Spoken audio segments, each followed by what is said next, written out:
নমস্কার বন্ধুরা, আহারের তরফ থেকে সবাইকে স্বাগত। আজকে সম্পূর্ণ অন্য ধরনের একটা রেসিপি তোমাদের সঙ্গে শেয়ার করব। একদমই চটপটা একটা রেসিপি। এই চটপটা বা চাট বানাতে গেলে প্রথমেই যেটা করতে হবে সেটা হচ্ছে আমি একটা কড়াই গরম করে নিয়েছি এবং এতে 3 থেকে 4 চামচ মতন সাদা তেল আমি দিয়ে দিলাম। এবার তেলটা একটু গরম হয়ে গেলে এর মধ্যে সামান্য হলুদ দিয়ে দিলাম, কারণ এটা আমি পুরটা তৈরি করছি। আমি যে চাটটা তৈরি করব তার পুর প্রথমেই তৈরি করে নিচ্ছি। এবার দুটো বড় সাইজের পেঁয়াজ আমি স্লাইস করে নিয়েছি, সেটা তেলের মধ্যে দিয়ে দিলাম। আর পরিমাণ মতন লবণ দিলাম এবং 1 চামচ চিনি দিলাম।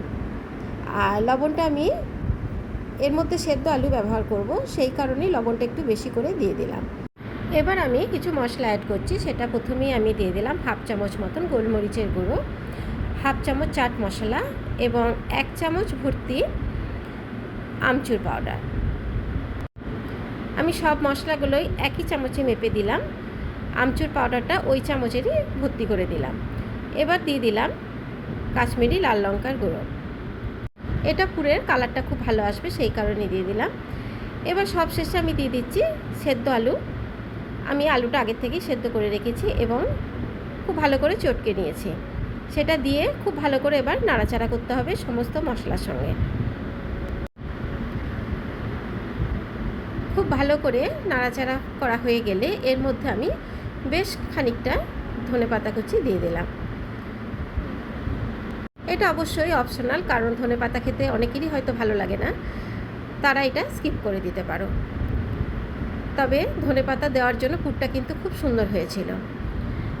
তো যাই হোক, আমার এখানে পুরটা তৈরি হয়ে গেছে। এবার গ্যাসের নবটা বন্ধ করে দিয়ে আমি ঠান্ডা করে নেব। এবার দেখো, আমি এখানে বেশ কিছুটা তেল গরম করতে দিয়েছি। আর এই যে কেনা ফুচকা পাওয়া যায়, প্যাকেটে ফুচকা, সেটা আমি নিয়েছি। এবার তেলটা বেশ ভালো মতন গরম হয়ে গেলে আমি এগুলো ভেজে নেব, কারণ এই যে বাটি চাট আমি তৈরি করব এই ফুচকা দিয়েই তৈরি করব। এবার ফুচকাটা খুব ভালো করে ভেজে নিচ্ছি। সব ফুচকাগুলোই এইভাবে ভেজে নেব।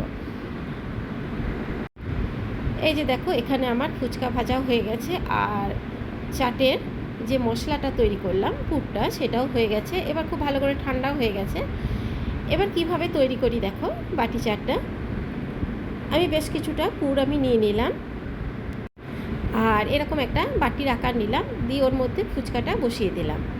এবার চারিদিক থেকে খুব ভালো করে কিন্তু এটাকে কভার করতে হবে। জাস্ট একটা দিক, নিচের দিকটা খুব ভালো করে কভার করে দিলাম। আর ওপর দিকটা এবার করব কি, একটু করে ফুটো করে নিয়ে পুরো ওপরটা ভেঙে দেব। এটা কিন্তু একটুখানি দেখে নিতে হবে, কারণ বলে সবটা হয়তো বোঝানো যাবে না। এই যে বাটির মতন হয়ে গেল। আর এই ভাঙা অংশটা কিন্তু আমি ওর ভেতরেই দিয়ে দিলাম। আবার একটা তৈরি করে দেখাচ্ছি। ওই একই প্রসেসে পুরটা নিয়ে বাটি তৈরি করে নিলাম আর ফুচকাটা ওর মধ্যে বসিয়ে দিলাম। এই একইভাবে খুব ভালো করে চারিদিকটা কভার করে নিয়ে ওপর পোর্শনটা আমি ভেঙে দেব। এবার এইভাবে আমি সবগুলোই তৈরি করে নেব। সবগুলো বলতে আমি 8-9টা মতন তৈরি করেছি, কারণ পুরটা যেটুকু হয়েছে আমার 8-9টা মতোই হয়েছে। দেখো এবার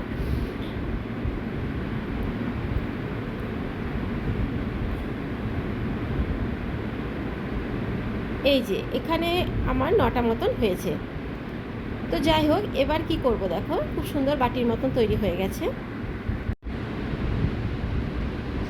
এবার এখানে আমি তেঁতুলের যে মিঠে চাটনি, সেই মিঠে চাটনিটা একটু পাতলা করে নিয়েছি।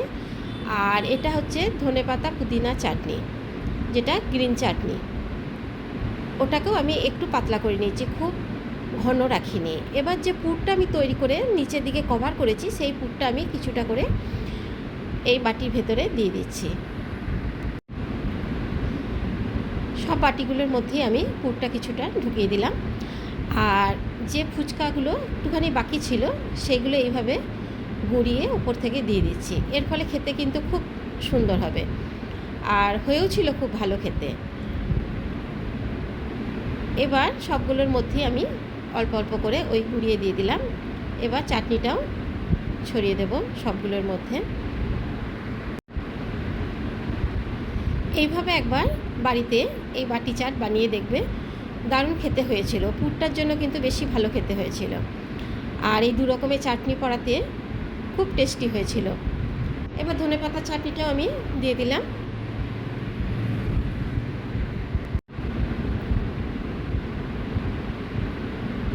এবার ওপর থেকে আমি সস দিয়ে দিলাম, টমেটো সস বা টমেটো কেচাপ, যেটা আমাদের বাড়িতে প্রত্যেকের বাড়িতেই থাকে, সেটা দিয়ে দিলাম।